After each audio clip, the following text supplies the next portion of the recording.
Hi, good people. Good morning, good afternoon, good evening, depending on the time that this video is getting to you.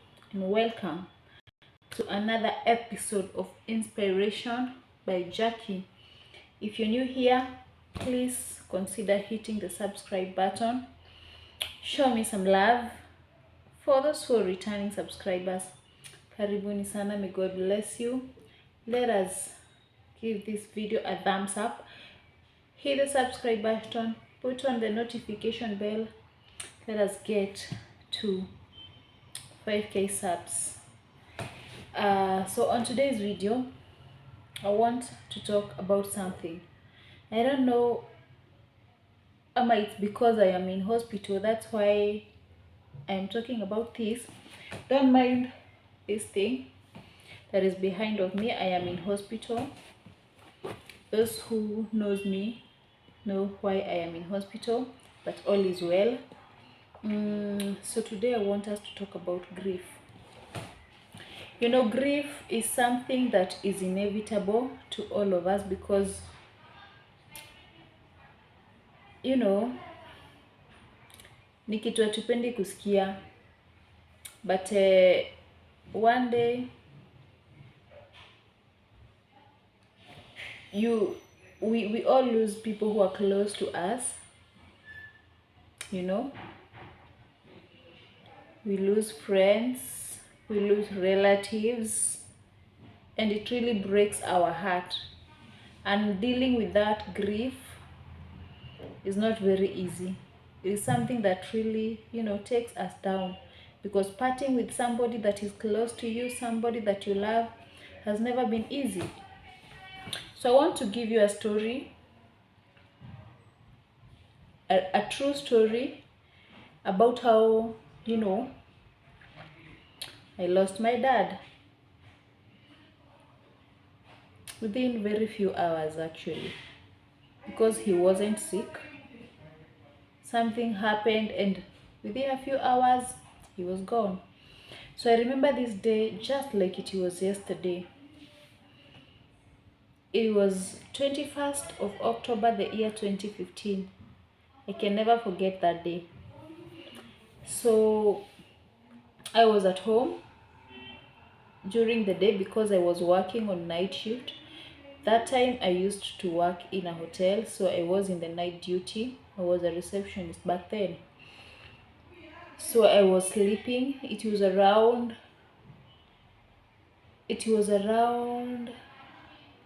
let's say it was 3 p.m. It was around 3 p.m.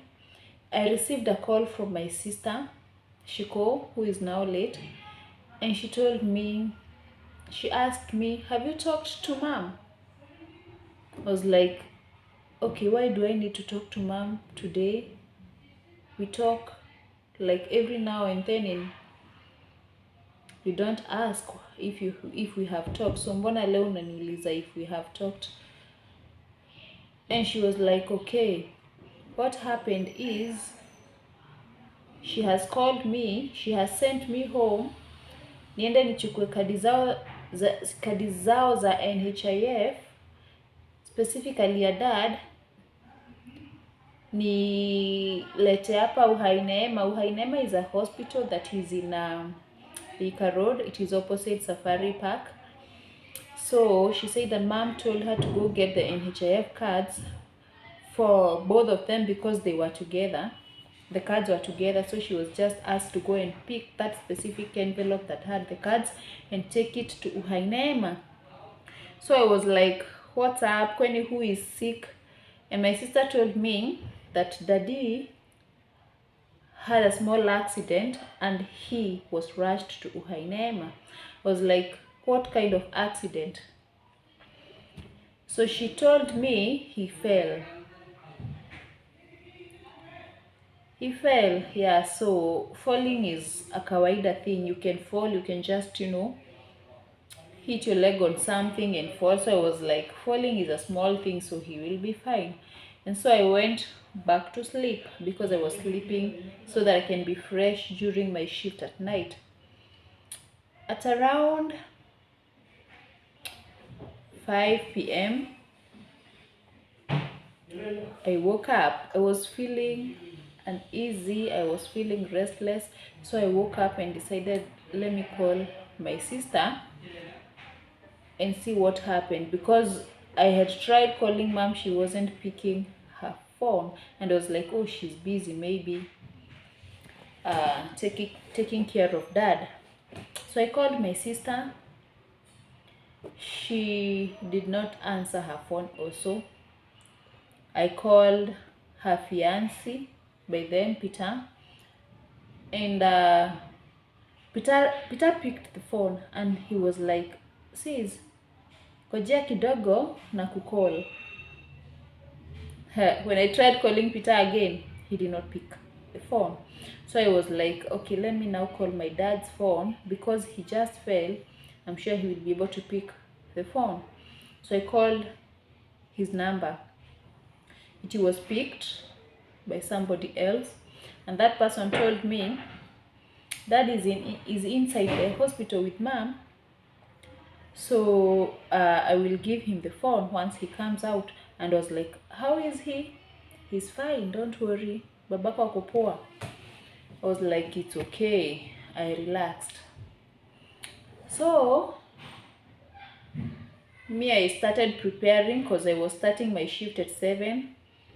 So I started preparing so that I can leave the house by 6:15, so that I can be at work early enough. So when I finished preparing, on my way out, I received a phone call from a family friend of ours. You know those people who call you and you're like, this person doesn't call me. And now that they're calling me, there must be an issue. So I received the call. But before I received, I was like, God, what's up? What's wrong with my father? What has happened to my father? So when I received the call, she told me, hi Nyambu. I said, poa sana. She was like, are you at work? I said, no, I am heading to work because I am in night shift today. She told me, okay, give me your manager's number, because I have guests I want to bring to Mombasa, and I want to negotiate, the rates with the manager. I was like, so how is dad? She said, your dad is okay. He's fine. So I shared the manager's number with her, because it was business. So I went to work, still feeling ish. I went to work. I reported for duty. I relieved the person that I was relieving. But funny enough, the person that I was relieving did not go home. He was just around the reception area. Alikuwa nazurura tu hapo, Then later akaenda upstairs. Sikumuona, nilimuona time alishuka. So nilishapeana namba ya manager. That time our manager alikuwa anapenda kuketi hapo reception. So mimi nikiwa tu naendelea na shughuli zangu, I saw her receive a call. Then she stood up and said, I heard her mention my name, and I was like, why is she mentioning my name? Then I was like, oh, maybe the lady I gave her number just told her that I'm the one who gave her the number. So I was like, it's fine. But she woke up, she stood up and walked out, because she was not comfortable talking from where she was seated. I was like, what is happening? So she went out, they talked, and then she came back and sat right at the reception again. I continued with my work. By now it was around 8:30. And then later, like after an hour, I saw our Reverend driving in. It was now approaching 9. So I was like, wow. the Reverend doesn't come here like this late. So what is wrong? So I waited to see if maybe he was bringing guests. You know, he might have been having guests. So I waited to see, but he was alone. He came, had a chat with our manager, and then me, I went inside because I had a trainee at the reception, so I left her. I went to the back office. I was doing some work at the back office. Our manager and the reverend entered the hall, plus two staff members. So when I was at the back office, it was very late now. It was approaching 11. I saw my fellow receptionist, the one that I had relieved, coming down the stairs, and I was like, kwani this guy did not go home? What is happening here?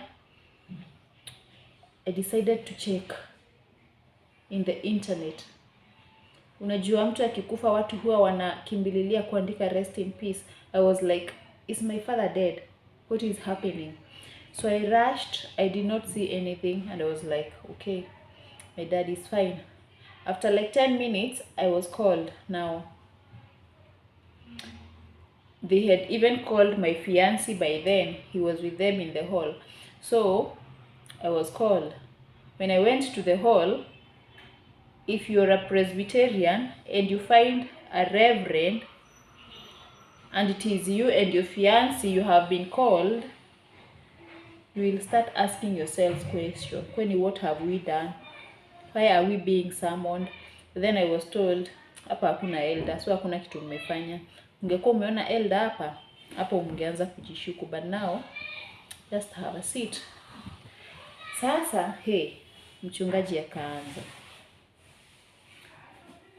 How are you? How is home? Have you talked to people home? How are they? Unajua sasa hata akiniambia hizo vitu zote, mimi ni mtu mzima, nilikuwa nishajijazia. I was still in denial. Unaona? Because this is my father. He's healthy. Actually, I don't remember a time my father was sick. And now the thought of having him dead was not in my head. So me, I just kept quiet. I waited for him to say what he was saying. Kidogo kidogo akaongea, akaniambia a lot of things ambazo sikumbuki because my mind wasn't there, but I remember one specific thing. You know, he told me, aliniambia that daddy alipata accident leo mchana, alianguka from pahali juu, a roof, akaangukia kitu ambayo ilimuumiza mbavu, ikadunga the lungs, akableed from inside, akakimbizwa hosi, but haku make it. Akapumzika. That word ati akapumzika, it really broke me. Huwa ina ring kwa mind yangu mpaka leo. I mean, inakuanga tu yani like a dream. You know, when you lose somebody who is very close to you, somebody who is a friend, I felt like as in my world imekuja crumbling down. I don't remember what happened, the series of events after that, but I remember that sikurudi kwa reception, nilienda kwa room na our manager. Our manager by then was Mrs. Ngai, yeah. So I went to the room with her. She consoled me usiku. My fiancé went, booked a bus for me and him. And then the following day, tuka travel, kafika home. So when I got home and looked at my sister Shiko and my brother Ndegwa, I was like, no, I have to be strong for these people and also for my mom. And that is the great mistake that I made, because I did not grieve when the people were grieving. I did not cry when people were crying. I did not allow myself to mourn when people were mourning, because I was trying to be strong for my sister and my brother and my mom. That is why the grief took a toll of me later. When everybody was done mourning, I was still there. I could not eat. I could not concentrate on anything. I remember I was in school. I had to miss classes for a while. But thank God I still passed my exam. So what am I trying to say? That grief is it is inevitable. Allow yourself to mourn.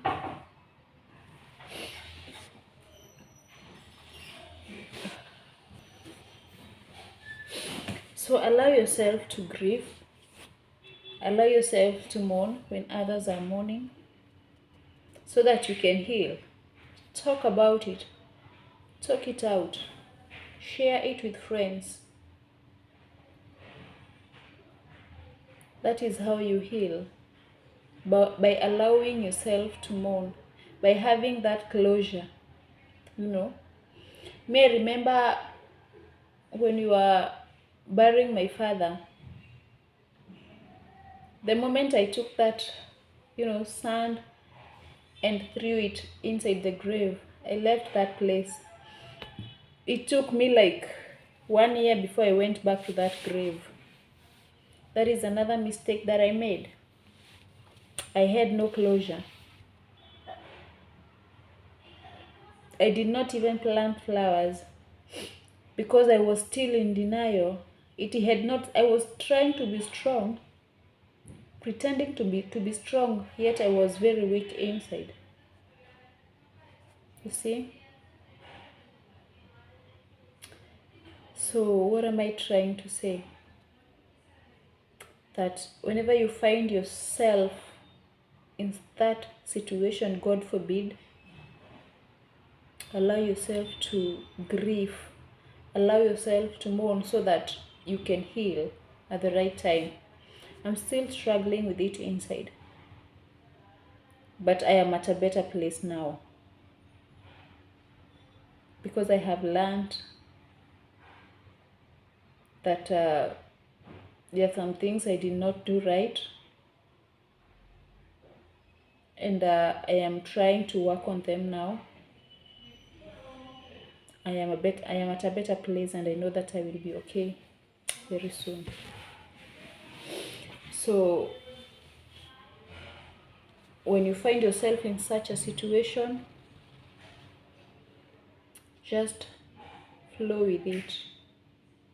Mourn when others are mourning, cry when others are crying, so that you can heal at the right time and